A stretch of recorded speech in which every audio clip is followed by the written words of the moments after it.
Are we all good? Okay. So now that we've got that cleared up and we know what we're sending to the governor and what we're going to be asking of the mayor or trying to urge the mayor into something. So let's continue on. So then my thought was to bring back our resource people. I think we had 2 or 3 of them, 3 maybe. I remember Kainishiki was one, Mr. Lazo was another, and then it's Will Spence, right? Okay, so if we can get them back, we want to be able to speak with them again, right, members? Okay. Because I'm hoping that in our conversations that we're going to be able to maybe, talk about the emergency proclamation in terms of how we can move our how we can move our Maui housing efforts forward in our discussions today. Is that good? So do we have any of them on the line? Chair, yes. I believe Kainishiki is on the line. Okay. So Kainishiki is back. Good afternoon, Ms. Nishiki. She is unmuted on our end, Chair. I'm not sure if she's monitoring. Okay. Hi, good afternoon. Yes, I'm here. I also wanted to let you know that Mr. Paul Chang is also on the line and available to answer questions directly, but I am also here. Mahalo. Okay, thank you. Okay, so I asked Kai to be a resource because I really liked what I was hearing from her, but I didn't write every word for word that she had said. So if you all would indulge me, I'd like to ask her if you could just kind of highlight some of the units, because I think you talked about, I remember you said there was 800 to begin with, and then an extra 200 with the phase 3, and then there would be another 200 units. So can you help clarify that 12? Yes. Mahalo, Chair. Can we also designate Mr. Paul Chang as a resource okay. for the committee? Yes, thank you. Is So there members any without objection? objections, may we? No objections. So Based Paul on, Chang, could we just quickly say the expertise of Paul Chang, he is the developer for the Pulelehua project. I forget what the company is called, but it's Pulelehua. Perfect. Thank you so much. Okay, thank you. Thank you for that. Oh, yes. Okay, so, Kai, did you get that? Yeah, yes, I did. Okay, thank you. So I'll do the 3 phases, what the original is, and then what Okay. the new proposed is. And just to also let you know, our testimony was submitted via e-comment at the first meeting, but I'm happy to refresh the numbers here for you folks. For phase 1, it was 340 units. 240, Kai. Sorry. Phase 1. Oh, yeah, sorry. Yes, sorry. 240 for phase 1. Phase 2 was 350. Yeah. And phase 3 is 210. And with the new proposal, phase 1 stays the same, but instead of there being any market rentals, they would all be affordable for rent, 180, and 60 affordable for sale. And in phase 2, 568 rentals, and for phase 3, 210 rentals, but that could also double in density if there is funding for it and if that is desired. So okay, sorry, I understand that now. Members, any questions for our resource person here? Yes.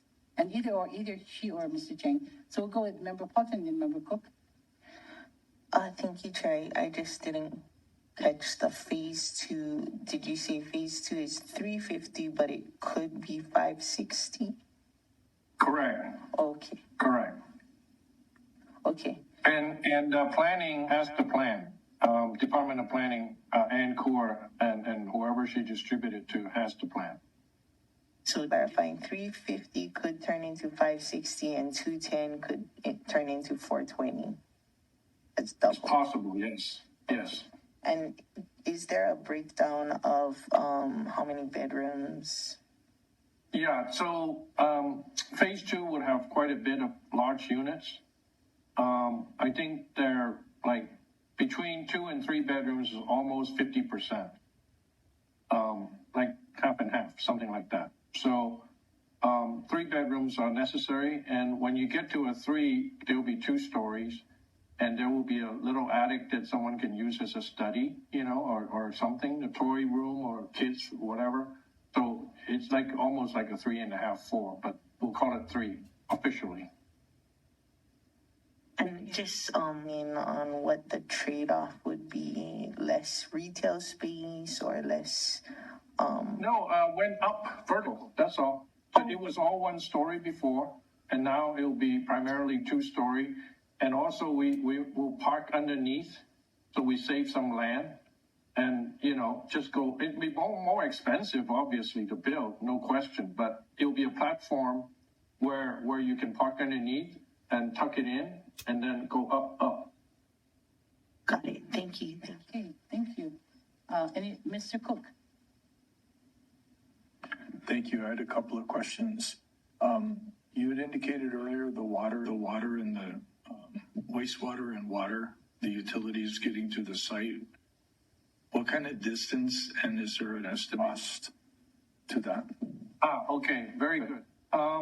Sir, the distance is only 1 mile for the wastewater.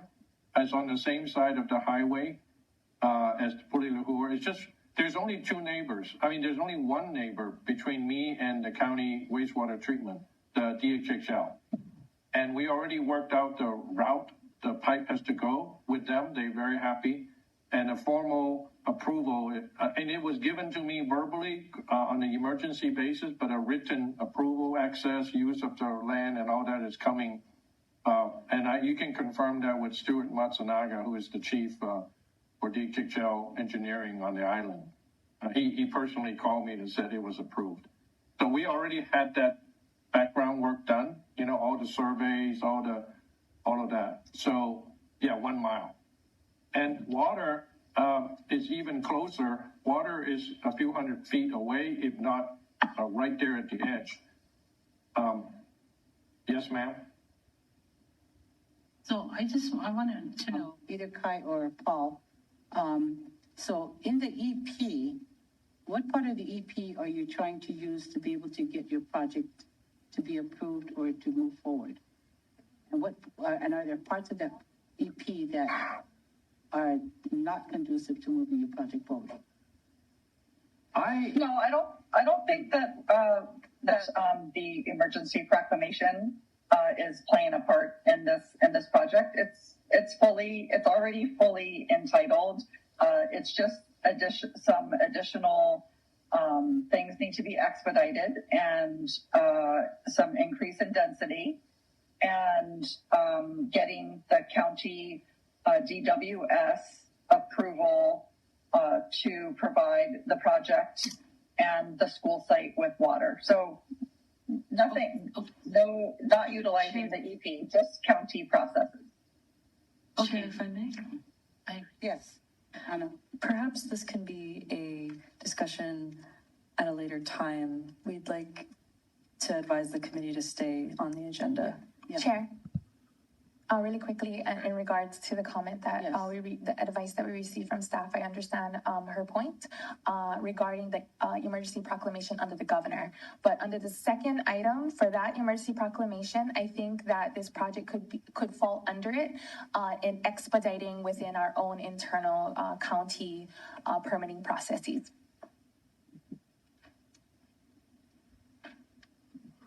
Yeah, that's what I was trying to get at in terms of why I asked the question in terms of. I guess because we have the 2 emergency proclamations on the agenda, it wasn't clear as far as which one. So under the governor's emergency proclamation, it isn't necessary to be using any of those provisions.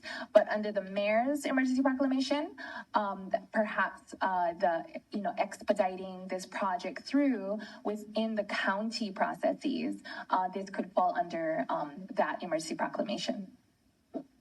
Chair, we only have the state emergency proclamation posted currently. What is the second item again? The It is State Housing Efforts in Maui County is the title. What's the first one? The first title is State Emergency Proclamation Relating to Housing. There's a state EP, right? Just to On affordable housing. Number one, and then the second one is the state's EP efforts on housing for Maui County. That was the second. Wait, the first one is the wildfire. Sorry, I was trying to pull it up. My Not the computer was wildfire, slow. just the EP that he did in July, right? That was the EP in July, I think. Oh. Sorry. So I was just trying to figure out when Kai was making her testimony, if it was something that for the state housing efforts in Yes. Maui County? Yeah, that's Yeah, the way aren't they getting funding in the state housing efforts for the second item? No, I don't know. That's why we're here to clarify that. So that's so ask. your question with, to Ms. Nishiki and Mr. Chang regarding agenda item, state emergency proclamation relating to Yes. housing, Yeah. it doesn't fall under that, but under the state housing efforts in Maui County, it falls under that item. Is that correct, Ms. Nishiki, Mr. Chang? I believe so, Well, yes. yes, in regards to getting the tech housing credit, Yes. that is the state. And I think what Member Paulson had mentioned earlier in her discussion is that although I didn't have a discussion with Nani Medeiros regarding, what were some of the projects that she was talking about that were probably on the books and what she was going to try to move forward, I remember that Pulelehua was one, and we never got beyond that. So, yes, Member Shirley.